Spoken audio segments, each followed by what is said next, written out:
saya merasa bangsa saya tertindas, rakyat saya dihina, rakyat saya dianggap lebih rendah dari anjing. Saya tidak rela.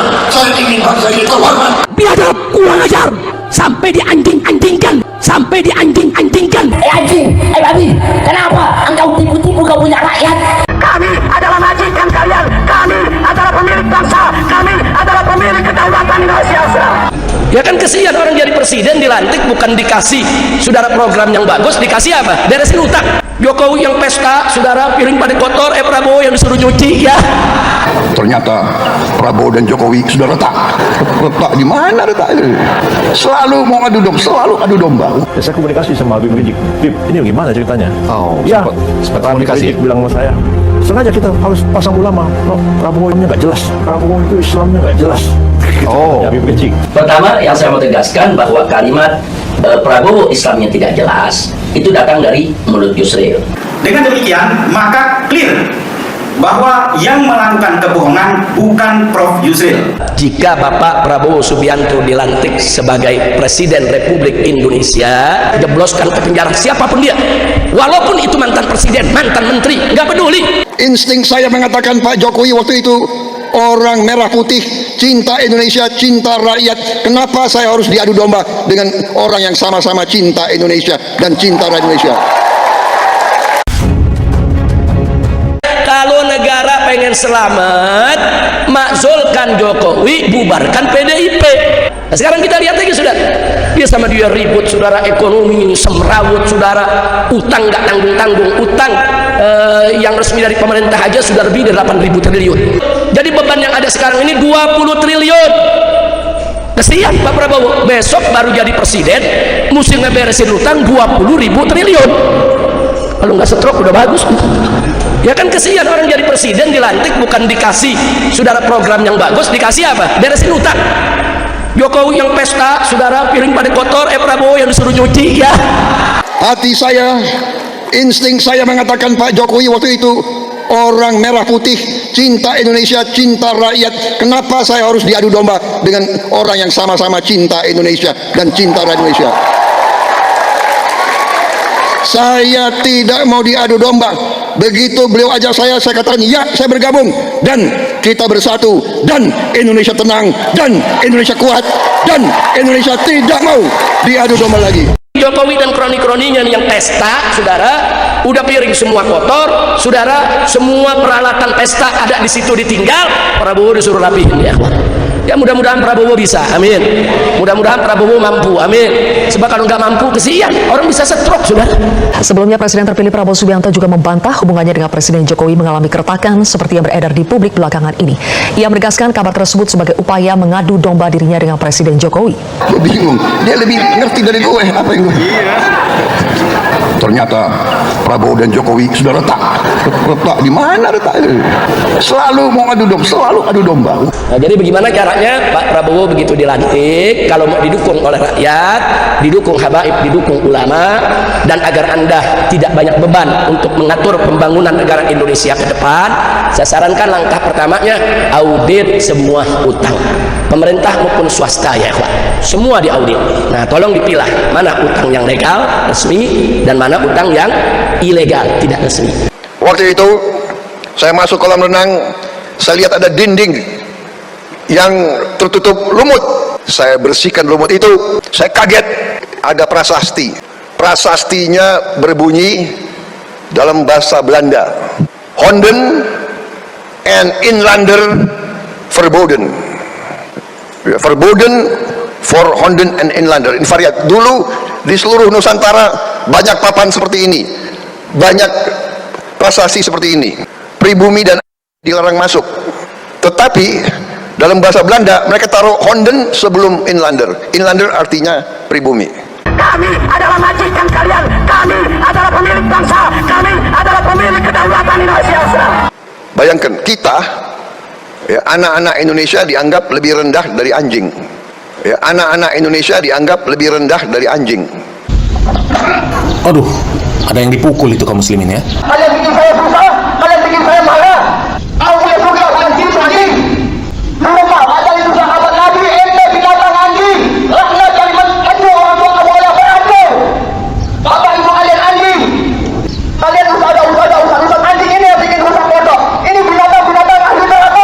Astagfirullahaladzim.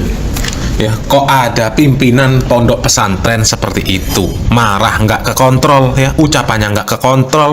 Ya, anak-anak Indonesia dianggap lebih rendah dari anjing. Biadab, kurang ajar. Sampai dianjing-anjingkan. Anjing, babi, kenapa engkau tipu-tipu kau punya rakyat? Anjing, babi, kenapa kau jual ayat-ayat Allah dengan harga yang murah? Anjing, babi, kenapa kau jual ayat, kau jual hadis untuk kepentingan perutmu? Saya cerita ini bukan untuk saudara benci sama orang Belanda. Tidak. Saya tidak pernah mengajak membenci siapapun.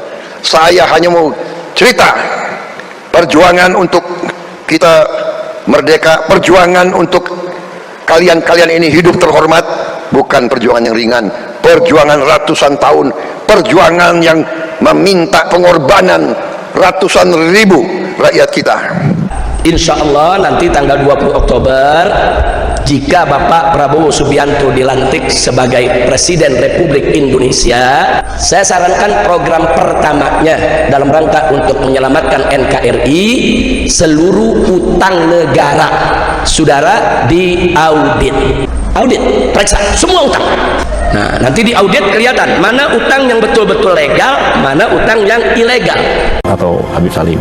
Tapi setelah itu ya saya komunikasi sama Habib Rizik. Habib, ini gimana ceritanya? Oh, ya, sempat komunikasi. Bilang sama saya, sengaja kita harus pasang ulama. Prabowo nya nggak jelas. Prabowo itu Islamnya nggak jelas. Oh, Habib Rizik. Turunan berawal dari pernyataan belak-belakan Ketum Partai Bulan Bintang Yusril Iza Mahendra di salah satu media terkait Ijma Ulama pertama akhir Juli 2018 lalu. Yusril menyebutkan acara yang ia hadiri bersama sejumlah tokoh nasional dan Rizik Syihab ini merekomendasikan bakal Capres Prabowo Subianto harus didampingi seorang ulama. Rekomendasi ulama sebagai pendamping Prabowo ini muncul lantaran Rizik menilai latar belakang keislaman Prabowo tidak jelas. Yusril memperkuat pernyataannya ini dengan bukti salinan chat antara dirinya dengan Rizik Syihab di aplikasi WhatsApp. Pak Prabowo, kemudian wakilnya suruh pilih salah satu Ustadz Samad atau Habib Salim. Tapi setelah itu ya saya komunikasi sama Habib Rizik. Habib, ini gimana ceritanya? Oh, ya, sempat komunikasi. Bilang sama saya, sengaja kita harus pasang ulama. Prabowo itu Islamnya nggak jelas. Prabowo itu Islamnya nggak jelas. Oh, Habib Rizik. Rizik langsung membahas pernyataan Yusril melalui Front TV di media sosial. Rizik menuduh Yusril telah melakukan kebohongan atas pernyataannya itu. Justru saat ini saya jadi bertanya-tanya, ini sebetulnya yang lebih Islami Yusril atau Prabowo? Pertama yang saya mau tegaskan bahwa kalimat Prabowo Islamnya tidak jelas itu datang dari mulut Yusril dengan mengatasnamakan saya. Nah, tadi sudah kita sampaikan dalam panjang lebar bahwa kontak telepon-teleponan semacam itu tidak pernah ada, itu kebohongan yang dibuat oleh Yusril. Partai Bulan Bintang terusik dengan tudingan bahwa ketua umumnya telah berbohong soal pernyataan Rizik Syihab yang meragukan keislaman Prabowo. Elit Partai Bulan Bintang pun menunjukkan print-out bukti percakapan via aplikasi WhatsApp. Ketua Bidang Pemenangan PBB Sukmo Harsono menegaskan Yusril tidak berbohong terkait pengakuannya mengenai Rizik Syihab yang meragukan keislaman Prabowo. Justru menurut Sukmo yang menuduh Yusril berbohonglah pihak yang sebenarnya menyebarkan kebohongan. Sukmo justru mempertanyakan alasan Rizik yang baru menyampaikan bantahan atas pengakuan Yusril akhir-akhir ini. Padahal menurut Sukmo pernyataan Yusril mengenai Rizik yang meragukan keislaman Prabowo itu disampaikan pada akhir tahun 2018 lalu. Yusril mengatakan yang sebenar-benarnya. Saya membawa alat bukti yang menyatakan bahwa telah terjadi percakapan, telah terjadi perbincangan antara Prof. Yusril dengan Habib yang meragukan keislaman salah satu paslon tersebut. Dengan demikian, maka clear bahwa yang melakukan kebohongan bukan Prof. Yusril. Panggil yang pelakunya saudara, periksa di KPK, seret ke pengadilan, miskinkan dia, sita semua asetnya, jebloskan ke penjara, siapapun dia. Walaupun itu mantan presiden, mantan menteri, nggak peduli. Presiden terpilih Prabowo Subianto juga menegaskan masyarakat ingin para pemimpinnya rukun. Begitu pula hubungan dengan Presiden Jokowi harus rukun. Hal ini disebut Prabowo saat menyinggung soal orang pintar yang kerap bicara di podcast. Maaf, para profesor, orang-orang pintar di mana-mana, ya kan? Yang banyak bicara di podcast-podcast itu. Saya sangat hormat sama Anda memang pintar. Tapi tradisi kita harus berani kita pertahankan budaya bangsa Indonesia sendiri. Budaya bangsa Indonesia, rakyat kita turun-temurun inginnya pemimpinnya rukun. Berbeda nggak apa-apa, ya kan? Ngeri-ngeri sedap. Nah, jadi itu yang saya mau sampaikan. Jadi itu aja. Jadi pertanyaan apa hukum demo? Boleh, asal jangan langgar syariat. Kalau mukul aparat bagaimana Habib? Nggak boleh kalau dia nggak mukul. Tapi kalau aparatnya mukulin kita, nembakin kita, jawabnya lawan. Jangan diam, dipukul lagi, ditimpuk lagi. Sudah, berani gak lu? Ya, kalau nggak berani tidur dah. Nah, kalau mereka bilang enggak, tapi pendemonya nih nimpuk duluan. Yang saya lihat rekaman provokator yang nimpuk. Ujung-ujungnya provokator dari sono juga. Iya. Kok Habib tahu? Kan pengalaman. Allah dari sono batu tuing. Kena laskar marah, laskar timpuk lagi. Ada provokator. Kita ini tidak boleh masuk kolam renang kalau zaman Belanda. Karena kita lebih rendah dari anjing. Honden and inlander, bukan inlander and Honden. Honden dulu baru inlander. Saudara-saudara, saya saksi, saya lihat kok bangsa saya dianggap lebih rendah dari anjing. Heboh, jemaah cium kaki Habib Bahar. Habib Bahar bin Smith kembali menuai sorotan publik. Dalam video singkat itu memperlihatkan sosok Habib Bahar bin Smith tengah duduk di atas sofa. Lalu jemaah atau santri laki-laki sedang mengantri untuk bergantian menyalami Habib Bahar. Para jemaah atau santri laki-laki yang mengenakan pakaian serba putih itu nampak berjalan berjongkok. Setelah di depan Habib Bahar, mereka pun menyalami tangan ulama berusia 36 tahun tersebut. Namun jemaah santri laki-laki itu ternyata tidak hanya menyalami maupun mencium tangan saja. Terdapat beberapa dari mereka yang kedapatan mencium kaki Habib Bahar. Kita bangsa yang besar, kita bangsa yang tadi hati kita ramah, ajaran orang tua kita baik, ajaran kiai-kiai kita baik, ajaran semua agama yang ada di Indonesia mengajar kebaikan. Jangan benci, jangan dendam. Walaupun kita dihina seperti itu, saya tidak mengajak kita untuk kembali membenci mereka, tidak. Alhamdulillah sekarang pemimpin Belanda sadar apa yang mereka lakukan terhadap bangsa kita.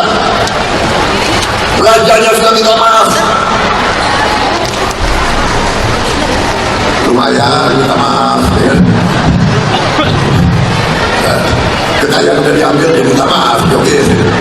Ya lumayan minimal minta maaf. Dan mereka 2 hari lalu saya lihat di televisi, mereka mau kembalikan harta-harta, artifak yang bernilai sangat tinggi yang dirampok dari istana-istana raja-raja kita. Sekarang mau dikembalikan. Ada banyak artifak, kalau nggak salah 114 artifak mau dikembalikan. Ada yang ke Lombok dan sebagainya. Saudara-saudara sekalian, mudah-mudahan tidak hanya 114, tapi semua artifak yang mereka rampok dari kita mudah-mudahan dikembalikan. Tapi saya ingin ceritakan, demikian itu saya lihat dengan mata saya sendiri. Honden and Inlander verboden. Jadi kalau ada yang tanya kenapa Prabowo begitu bertekad, begitu berhasrat, begitu keras kemauan dan kehendak untuk ikut membangun bangsa dan rakyatnya, itu sebabnya. Karena saya merasa bangsa saya tertindas, rakyat saya dihina, rakyat saya dianggap lebih rendah dari anjing. Saya tidak rela. Saya ingin bangsa ini terhormat. Saya ingin bangsa ini